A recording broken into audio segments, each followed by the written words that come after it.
দেশবাসীকে দিতে পেরেছি। বিজয় বা স্বাধীনতার অর্থ শুধু একটি ভূখণ্ড অর্জন করা নয়, বিজয় বা স্বাধীনতার অর্থ শুধু একটি পতাকা নয়, বিজয় বা স্বাধীনতার অর্থ শুধু একটি জাতীয় সঙ্গীত নয়, বরং বিজয়ের প্রকৃত অর্থ হলো একটি দেশ ও জাতির রাজনৈতিক স্বাধীনতা, অর্থনৈতিক স্বাধীনতা, ধর্মীয় স্বাধীনতা, গণতন্ত্র, ভোটাধিকার, মানবিক অধিকারের স্বাধীনতা। কিন্তু একটি আধিপত্যবাদী শক্তি আমাদের উপরেই সব স্বাধীনতাগুলো কেড়ে নিতে চেয়েছিল। সেই কারণে আমাদের প্রকৃত বিজয়ের স্বাদ আমরা সেই দিন পাব আমাদের মুক্ত স্বাধীন এই বাংলাদেশে। আমাদের স্বাধীন বাংলাদেশে অর্থনীতি, রাজনীতি, সংস্কৃতি, শিল্প, সভ্যতার মুক্ত স্বাধীন অধিকার যেদিন আমরা অর্জন করতে পারবো, সেই দিন বিজয়ের স্বাদ আমরা গ্রহণ করব। আজকে স্মরণ না করে আমি পারছি না। সকাল 7টা ঐতিহাসিক সেই সোহরাওয়ার্দী উদ্যান থেকে আমাদের সংগ্রামী আমিরে জামাত, বাংলাদেশের 18 কোটি মানুষের নন্দিত নেতা ডক্টর শফিকুর রহমান যে যুব ম্যারাথনের ঐতিহাসিক উদ্বোধন ঘোষণা করেছিলেন। দৃঢ় বন্ধনের আস্থায় শক্তিশালী স্টিলের আরেকটি নাম জেডএসআরএম। হাজার হাজার রাজধানীবাসী সেই ম্যারাথনে যুক্ত হয়ে আজকে প্রায় 7-8 কিলোমিটার আপনারা ম্যারাথনে যুক্ত হয়ে মানিক এভিনিউতে হাজির হয়েছেন। আমি তাদের সকলকে মোবারকবাদ জানাই। কিন্তু একটি বেদনার স্মৃতি আমি স্মরণ করি।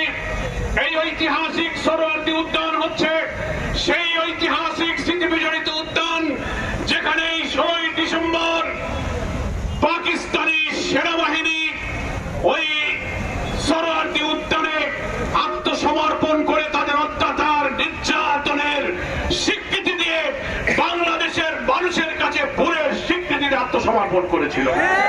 কিন্তু দুঃখজনক হলো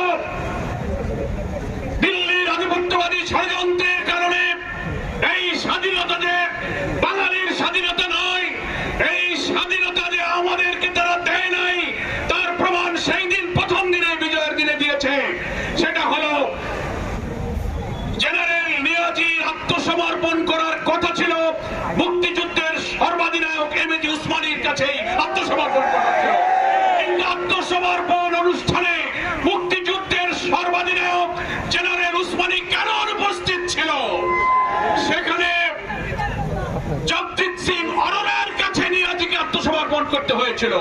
তার অর্থ পাকিস্তানি সৈন্যরা ভারতের কাছে আত্মসমর্পণ করেছে, মুক্তিযোদ্ধাদের কাছে নয়।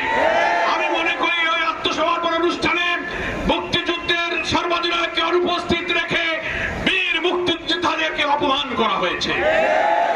প্রকৃতপক্ষে ভারত 1965 সালে পাকিস্তানের কাছে পরাজয়ের প্রতিশোধ নেওয়ার জন্য স্বাধীনতা যুদ্ধে তারা আমাদের পেছনে এসে দাঁড়িয়েছিল। সেটা বিজয়ের এই দিনে তারা বাংলাদেশের মানুষের কাছে, মুক্তিযোদ্ধাদের কাছে পাকিস্তানকে আত্মসমর্পণ করতে দেয়নি। ইন্ডিয়ান এই ইস্টার্ন কমান্ডের প্রধান জগজিৎ সিং অরোরার কাছেই পাকিস্তানের আত্মসমর্পণ করতে হয়েছে। এই বিরাট প্রশ্ন আজকে বিজয়ের দিনে স্বাধীনতার 54 বছর পর মুক্তিযোদ্ধাদের অপমান ভারত আমাদেরকে করেছে। তারা আরো অপমান করেছে। তারা বলে 16ই ডিসেম্বর হচ্ছে ভারতের বিজয় দিবস।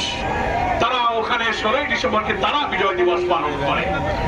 আজকে স্বাধীন বাংলাদেশের নাগরিক হিসেবে আমরা এই রাজনীতিতে, বাংলাদেশকে কূটনীতিতে, স্বাধীনতায়, রাজনীতিতে এই অপমানজনক, বৈষম্যমূলক, আধিপত্যবাদমূলক, সাম্রাজ্যবাদমূলক আচরণের জন্য আমাদের ভারতের ক্ষমতাসীন সরকারের আচরণের আমরা তীব্র নিন্দা জানাচ্ছি।